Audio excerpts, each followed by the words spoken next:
Hello and welcome to today's video. I don't really have an introduction, so I'm just going to get right into this. This is a skirt that I used as a mock-up for another cosplay, but the cloth was perfect for this, so I figured I'd just open it up and cut a bunch of pieces out. This is a Tinkerbell cosplay, and we're making a leafy skirt, so I cut a bit of a leaf shape out of some paper, and this is going to be my pattern. I then outlined it on the fabric, like always, as you do with a pattern. I probably should have added some more space to the leaves, but I didn't. I literally just perfectly follow the pattern, so whoops. Anyway, this cosplay, I'm planning to do layering on the leaves, so I'm working with 3 different colors, as you can see, and I added 4 inches to the top of the leaves each time I changed colors. So this second color was going to be the full second row, so it needed an extra 4 inches on the top. And it also needed 2 thinner leaves, so I made a pattern for that and cut those out. Those are going to go on the very ends of the skirt so that the pattern looks full enough. And then for the next layer, this darker green, I used the last green as the pattern instead of the paper, because then I only had to add another 4 inches on top and I didn't have to add 8 inches to the pattern. Then, after all of that, of course, we have to do some hemming. I used very simple stitching on all of these because all my stitching was going to be visible, so I just did simplistic, and I actually used brown thread to give it a little bit of character.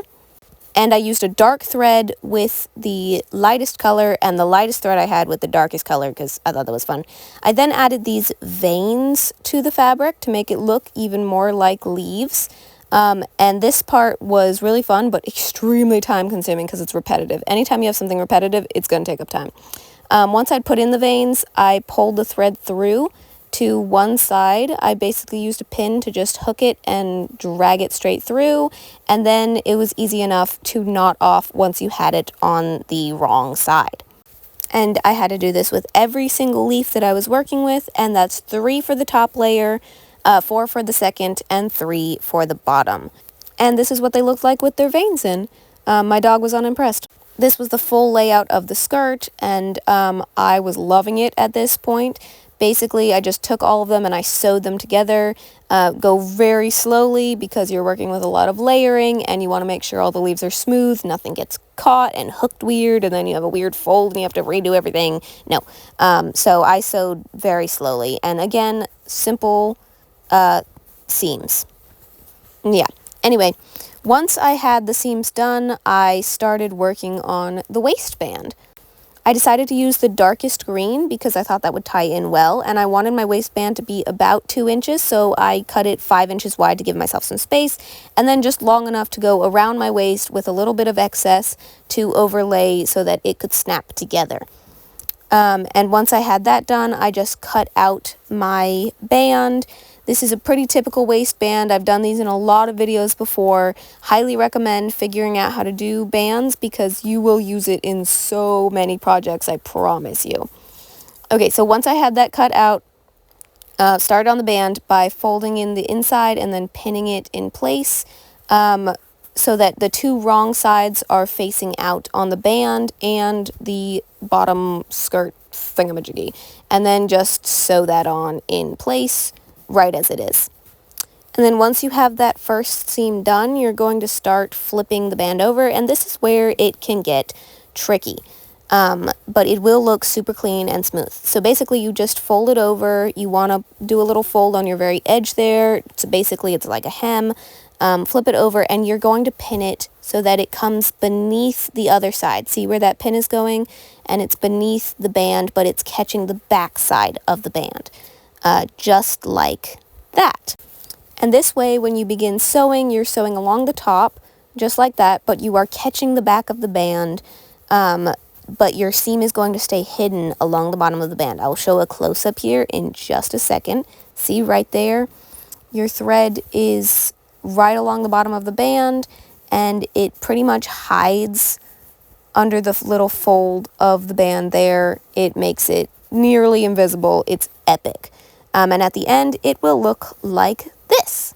Now, I forgot about the corners of my band, but we're going to leave that a problem for another day, and we're going to start on our top. We're just doing a little vest, so I cut a kind of leaf shape, but I put in a bit of a fold there at the top, and that's going to be where my shoulders go. I cut out some smaller pieces for the front and some bigger pieces for the back of the vest, and then hemmed them.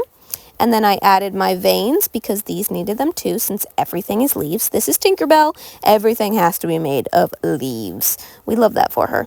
This is what it looked like once I had marked those veins in there, and then I just sewed over those markings, and it looked like this. And at this point, you just start sewing all the pieces together, and we're going to start with the shoulder straps. Just sew them right like that. I did it with hand because it was really small. And then I sewed up the sides so that I had my vest in 2 halves. I used a bit thicker of a stitch just because I wanted this to be really secure, and I was a little nervous about that, but it was looking like this. That was 1/2 of the vest, and then I took both sides that were the back and sewed them up together just like I'm showing you here. Now, this probably would have been better, all of it probably would have been better if I did some kind of double layer or something. It might not look so wrinkled, but I really couldn't be bothered to do that, and I had a time limit on this, so you know what, it's fine, it's fine, it's fine.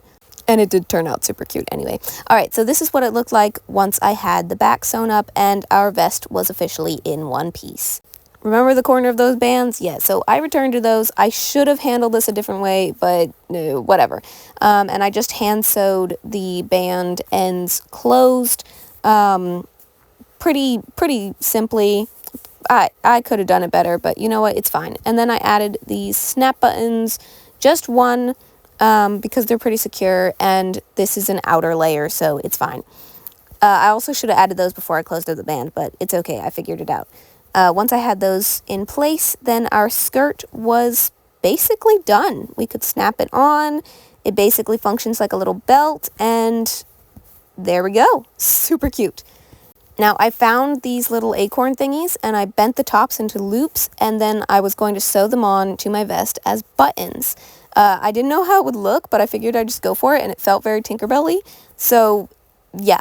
I just hand sewed these in place and sewed up around the loop that I'd made at the top of the acorn, and I'm actually super happy with how it turned out. I think it really did look super cute. Like, look at that. They look like little buttons. Totally looks like something Tinkerbell would do. Tell me if I'm wrong. And then for my final piece, I cut out a square of the dark green fabric and another big leaf, and I'm going to make a bag with these. Basically, I just took the big leaf and I put the square over it, the wrong sides facing out, of course, and then I sewed up 3 sides, leaving the top part open, because that's going to be the opening of your bag. This is very simplistic, and again, probably could benefit from a double layer, but it honestly, it's going to function fine. It's cosplay. It's not really going to be holding all that much. For the handle, or not the handle, the strap, I used this green ribbon stuff that I found, and I basically just hand sewed it on each of the sides with a big enough loop that it could hang over my shoulder.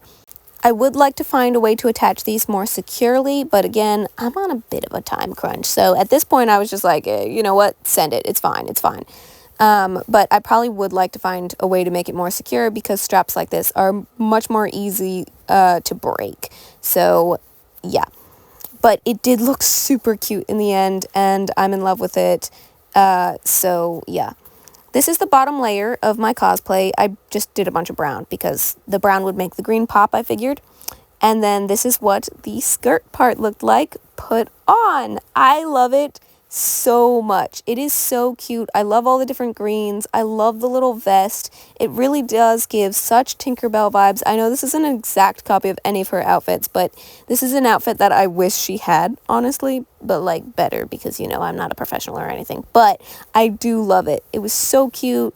It's super comfortable, which is plus for cosplay. Typically they can be really uncomfortable. And then the bag was just such a cute little detail. Now, I do not have enough accessories for this cosplay yet. Everyone who does cosplay knows that it's basically just another word for more accessories. So I will be doing a video on those soon as I figure them out. But super happy with how this turned out. I love it. I love the brown. I had to do a quick little bun because her bun is iconic. But yeah, here's the finished cosplay. Hope you enjoyed the video.